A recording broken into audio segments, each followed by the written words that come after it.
Smoke பண்ணிட்டு இருந்த ஒரு சித்ரா வந்து திடீர்னு உள்ள போயிட்டு அவங்க பாய் ஃப்ரெண்ட் கிட்ட நான் வந்துட்டேன் உள்ளேன்னு சொல்லிட்டு, அவங்க பாட்டு ஸ்மோக் பண்ண போனவங்க லாக் பண்ணிட்டு, அவங்க ஷூட்டிங் முடிச்சுட்டு அந்த வீட்டுக்கு போயிருக்காங்க. ரூமுக்கு போயிருக்காங்க.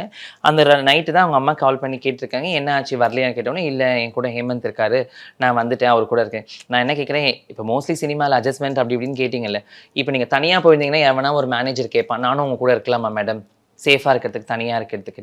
இப்ப அவங்க ஹஸ்பண்ட் இருக்கும்போது சேஃப் தானே!